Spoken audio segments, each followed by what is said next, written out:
Hi everyone, this is Dominic from Saskatoon Cycles, and this is a video on how to ride your bike from Rosewood to University. So this is the route that I'm going to be taking in green. It's a 10-kilometer route in total. I'm going to start off from Glen Penner Park and go through some parks to get to the Boychuk multi-use pathway. I'm going to take that all the way to College Park, then go through Sydney L. Buckwold Park, kind of cut through College Park. Then there's a multi-use path on 14th Street, which then you take that until Preston, then you go north, and then you kind of cut through this field house area, go over a overpass, and then right to the bowl. There's a few different ways that you can exit Rosewood, depending on where you are in Rosewood. I am starting from Glen Penner Park, but I have an alternate route listed here as well for this other park. There is a few different ways that you can cut through College Park as well, which I'll go over in the video. So again, I start from Glen H. Penner Park, and then you go through here to McKay Park. Just as a reminder, pedestrians on all pathways and multi-use paths do have the right of way over bicycles. You do have to ring your bell when passing them, just to let them know that you're there, so you don't startle them. So you continue through the parks here. This part here, it was difficult for me to cross here, so I do recommend just getting off your bike and walking across. I actually cut the video there because it took me so long to wait for a gap in traffic. But through the residential streets there, it brings you to Hyde Park. And this is a nice park to go through, but you basically use this to get onto the Boychuk Drive multi-use pathway here. And this is a long pathway that is a few kilometers long. You basically take it all the way to the end, which is at 8th Street.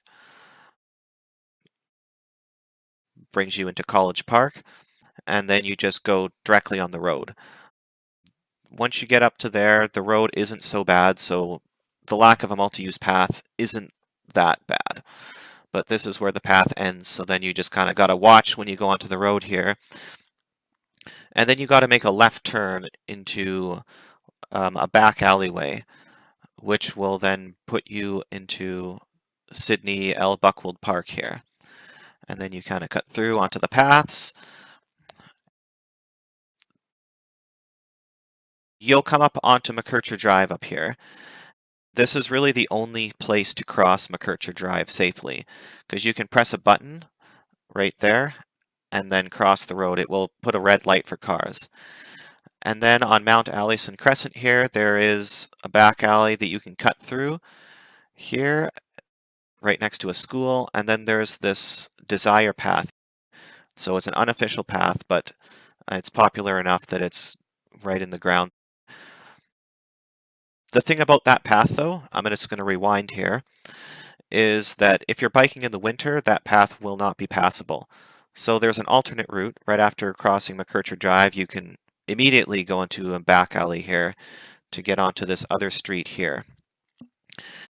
Then you can either cut through the school here, or you can continue north to Acadia Drive. But this pathway here should be plowed in the winter time. If school is in session, this is where we left off before. If school is in session, there's children outside, you may just want to go around the block to Acadia Drive. Here we are on 14th Street, multi-use pathway just started there. There's a little bit of a weird thing. If you're going back, so now I'm going the other direction, there is this weird diagonal kind of bicycle crossing thing that you'll have to take to get on back onto the other side of the road. And vehicles do have the right of way over bicycles there, so just keep that in mind and yield to vehicles. They may yield to you.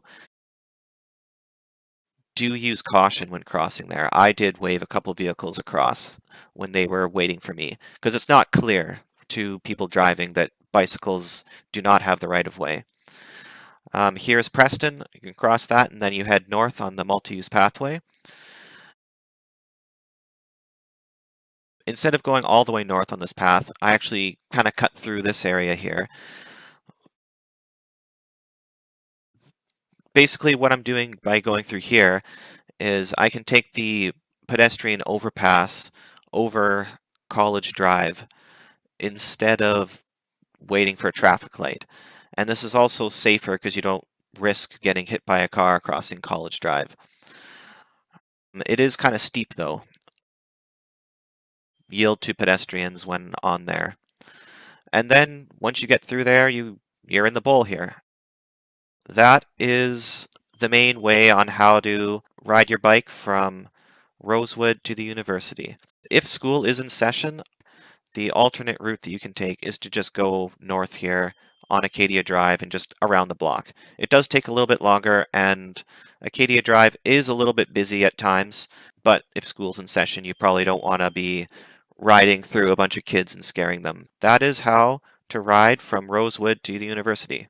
Definitely leave some comments below if you have any insights into this route or other routes in the city.